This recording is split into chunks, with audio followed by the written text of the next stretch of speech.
systems coming in. We just got a PacBio up and running and discussing that with them as a beta tester.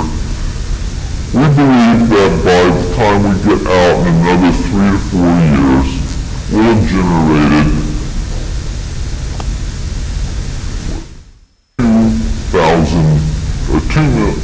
2,000 terabases. 2 petabases, I guess. The problem is these things are proliferating like crazy. The latest generation of sequencers and technology is something that you can basically throw on the shelf that can go in every researcher's laboratory. It's about $50,000. It's very easy to run. You plug it into the network and data just kind of goes. Now, many of those are coming with their own computational resources, and if you have 500 places where you've got little 500 little data centers everywhere, that turns into a problem that's a management nightmare. If you try to centralize it, then what happens is, looking at this, we're generating about 3.5 petabases, which, think about multiplying that by about a factor of 100. That's a lot of bytes to have to store. So what we're having issue with is keeping the data, knowing what's there, being able to make sure all the metadata is associated with that. Not just storing the data, but what do you do with it? Because really, honestly, if you have a few hundred petabytes of data, I don't even think DoD looks at that. Okay? So, this means you have to start thinking about a policy decision of what do you do with your data. Scientists are not going to keep their data forever. And that's a paradigm shift.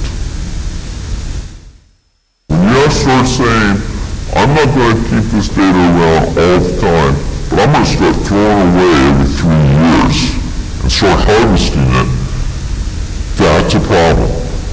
But this is telling me that I cannot afford to keep the data spinning on a disk because I don't have enough power if I turned off every computer in there and just kept disk spinning.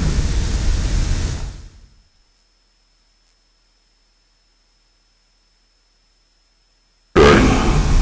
Now that's just the storage of it. I have to analyze it. The data sets are growing that I have to analyze. The time to generate data is decreasing. It used to be, it was an 8-day run, then it turned down to a couple of day run, now I'm down to 15-minute runs.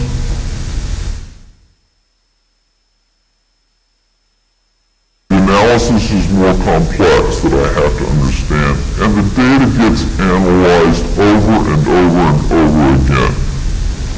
Every time a new algorithm comes out, the investigator says, I want to do it with this new algorithm to see whether or not I get the same result and whether or not it better fits my data. Because remember, this is exploratory. This is data-intensive computing. We're generating hypotheses based off of the data that we're getting. So what does that require? The axis on the left is blades, and I'm just looking at an 8-core blade. This is to keep up with the primary analysis as it comes off the data set and the very first pass. This isn't the secondary part. This isn't where you get all of your value. This is just to get it to the point where it can be analyzed. And by the time I'm out about another 3 years, I'm going to have close to 1,800 blades running 24/7 to do nothing but turn it into the data that I can analyze. Given the data generation that's coming off, there is a complete change in the way that we're thinking. This isn't sustainable. It's got to be done in a completely different way. become more, we have to be more efficient. We have to put more effort into thinking in a smart way, in an efficient way, and we have to be much better in the algorithms that we have. If we can get a factor of 100 or 60 or whatever out of it, at least that reduces all of this. As I said earlier, we're talking about moving from sequence to treatment. When I first started in this back in the 90s, we were talking about, we had nice little models, you went and did some simulation, you put together your model, you ran your mathematics on it and everything, and everybody was like, oh, that's great, you got a publication out of it, and it was all wonderful. Today I've got patient data rolling in, I've got samples rolling in, and somebody's saying, I want to understand what mutations. Cancer is no longer in the future going to be determined that you have lung cancer or you have pancreatic cancer. It's going to be you have this signature of cancer.